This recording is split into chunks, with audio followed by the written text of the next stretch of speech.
Hi, everyone, and welcome back to Claire's Circle. Today, we're going to talk about how pregnancy, especially a difficult one, can become a litmus test for a relationship.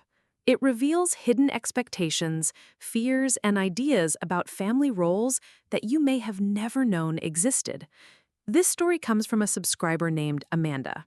She always believed she and her husband had a modern, equal partnership. But her high-risk pregnancy has revealed a traditionalist side to him, and now his concern feels like suffocating control. She's found herself facing a choice, her career and her identity versus her husband's vision of a perfect and safe family. Amanda is 36 and her husband, Tom, is 37. She describes their marriage as a perfect balance. Amanda is a successful architect, a partner in her firm. Her work is her passion, a challenge, a huge part of her identity. She's the primary breadwinner in the family. Tom is a high school history teacher. He loves his job, but it's less demanding and stressful.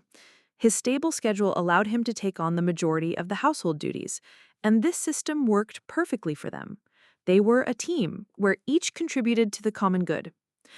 This pregnancy was long awaited and carefully planned. They were both incredibly happy and ready for this new chapter. Amanda planned to work right up until her due date, take a standard maternity leave, and then return to her firm. Tom was completely supportive of that. At least, that's what she thought. At 22 weeks pregnant, their world turned upside down.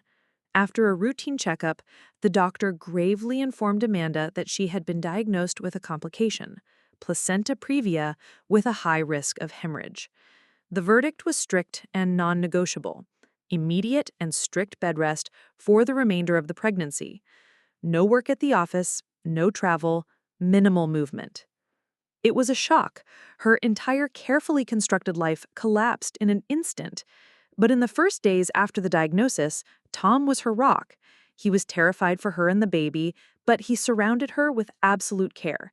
He took over everything, without exception: cooking, cleaning, making sure she took her medication on time. He set up a comfortable nest for her on the couch in the living room with her laptop, books, pillows, everything she could possibly need. Amanda, though depressed and frustrated by the forced inaction, felt loved and protected. She arranged with her partners at the firm to work remotely as much as possible, managing her projects from home. But after a couple of weeks, her sense of security began to be replaced by a growing unease. Tom's care started to take on strange undertones. He started making jokes. "See, isn't it nice to just relax and not worry about deadlines?" he'd say. Or, "You're getting pretty good at this stay-at-home thing." Amanda would laugh it off, but each comment left an unpleasant feeling.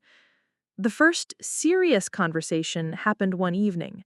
Tom sat down next to her with a serious expression and said that he had been thinking a lot, that seeing her so vulnerable had made him realize the incredible amount of stress her job puts on her.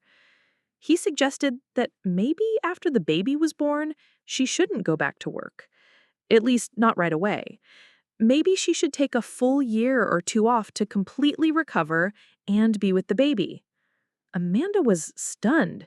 She gently reminded him that her career was important to her, not to mention that it was her income that afforded them their lifestyle, including their large house and the ability for Tom to work at a job he loved but that wasn't very lucrative.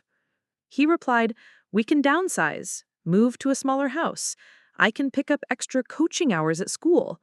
Money isn't as important as your health and you being there for our child." The conversation was left hanging in the air, unresolved and unsettling. The climax came a few weeks later. Amanda was on an important video conference with her partners about a critical project she was managing remotely. The call was tense and required her full concentration. Right after she hung up, Tom came into the room. He looked angry. "I heard you on that call. Your heart rate was probably through the roof. The doctor said no stress. You're endangering the baby for some building?" And then he dropped the bombshell. "I think you need to quit," he said, looking her straight in the eye.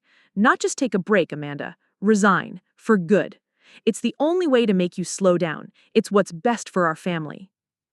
In that moment, Amanda understood everything. This was no longer a caring suggestion, it was a demand.